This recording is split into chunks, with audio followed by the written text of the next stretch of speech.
Good afternoon, everyone. Welcome to the Rangers Reviews team news reaction. We're here at Ibrox as ever ahead of today's Scottish Cup tie. It's Rangers versus Raith Rovers in the sixth round, the quarterfinals, a place at Hampden up for grabs. Rangers obviously heavy favourites going into this game today, but I think as we learned in the previous round against Partick Thistle, that by no means is a guarantee. And Michael Beale's team news decision in the starting 11, I think, reflects that. He makes only one change from the game away at Hibs.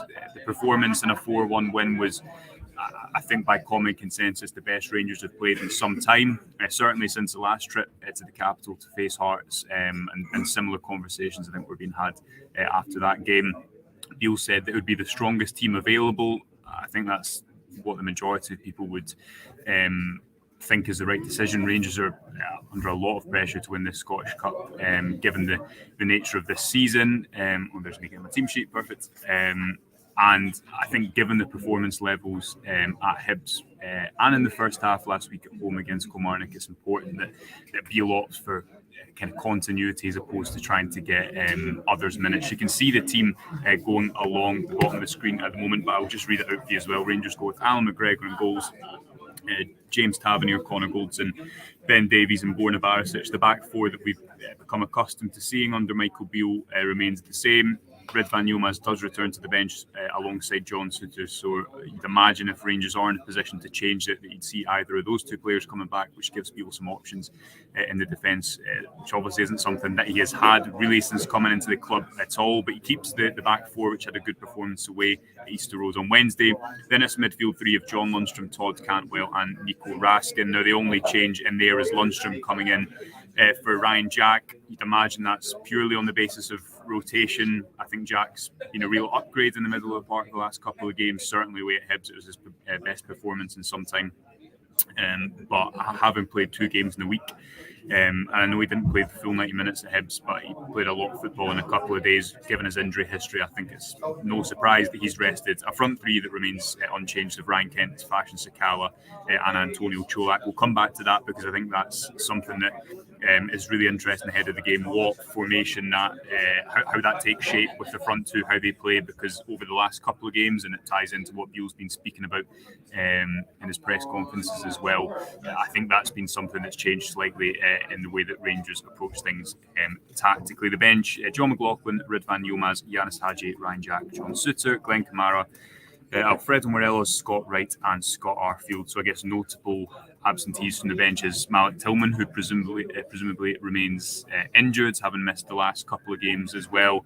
Also Rabi Matondo, who had made a return to the bench, but he's not there today. Scott Wright is on the bench. However, I'll read you the Raith Rovers team as well. It's Jamie McDonald, Liam Dick, Ryan Nolan, Brad Spencer, Aidan Connolly, Connor McBride, Tom Lang, Sam Stanton, Dylan Easton, Adam Masson and Eshmael Gonzalez, number 77 up top for Raith Rovers.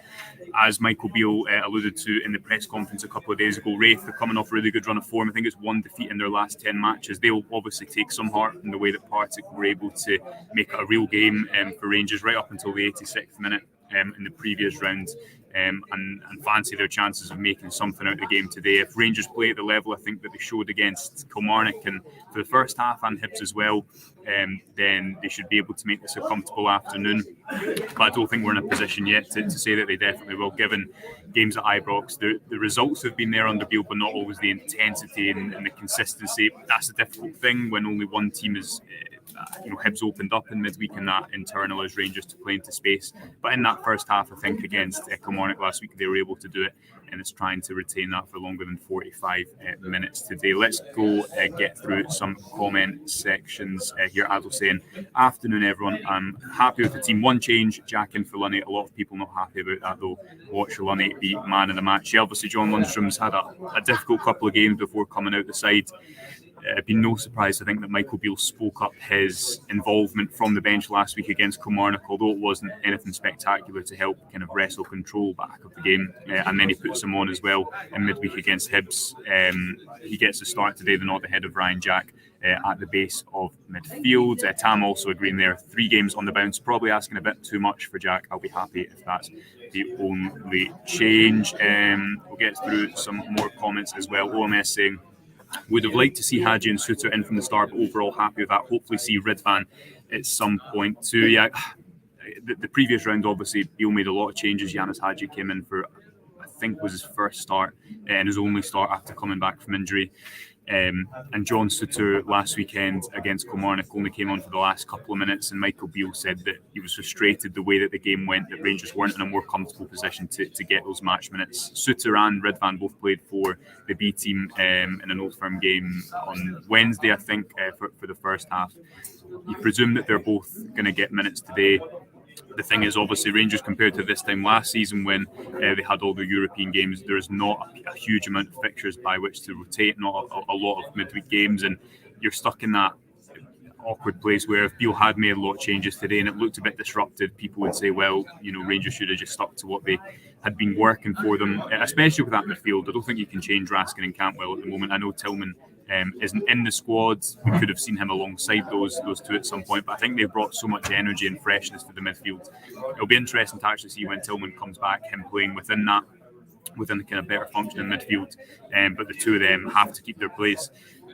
And as well, the front three last week, we saw Cholak playing the left of a front two and Sakala the right. In midweek, it was the other way around, with Ryan Kent kind of playing in behind on either occasion. I think that's something to watch out for today.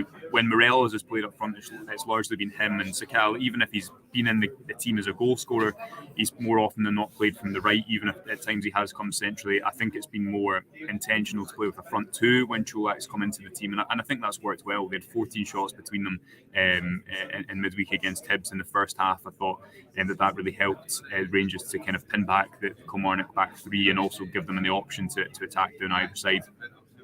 Would maybe expect it to be Cholak on the left side of front two and Sakala the right. Again, in light of that, a different type of game. But again, Rangers have to try and find the levels that they were able to in the first half against Kilmarnock and be able to play through the midfield with pace. Aldo saying perhaps Jack given a rest will need him fit, not injured for the rest of the season if we are to do the impossible. Curran Munster as well making the point that there's no Matondo on the bench and Scott Wright instead makes up the complements in the substitutes bench. Yeah, Matondo really hasn't played. I think since Ross County away, came back onto the bench. I believe it was last week against Kilmarnock, may have been midweek against Hibs. But the difficulty is, and Beale's made this point, Rangers squad is too big. I think he said that quite a few times over the last number of weeks, but they've been carrying a lot of injuries. And he did say that this was going to be the strongest team possible because it's a quarter-final of the Cup. Alan saying no Tillman, is he injured? Presume so, but we'll see what the kind of conversation is on that after the game. And Mark, they're making the point of what Beale said in midweek: you own the shirt and keep it.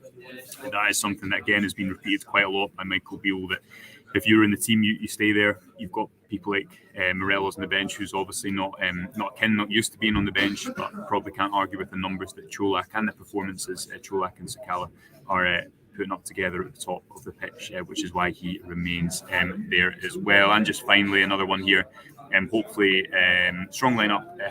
Happy with this. Hopefully, get a few goals, then bring on Ridvan, Hadji, and Suter. Yeah, I think that's the plan. But as we discovered in the previous rounds, obviously Rangers will need to play better than they did that day to get the type of lead established that would lead to them bringing on these types of players. But I think that will definitely be the plan if they're able to play at the levels that we know they are capable of. That'll do it for just now, folks. I'm going to get up to the gantry, but remember, you can join us after the game. Keep up to date with us on social media. Remember to subscribe to the Rangers Review on our YouTube channel and our website as well to read all the reaction after the game. Until then, enjoy it, and we'll speak to you after.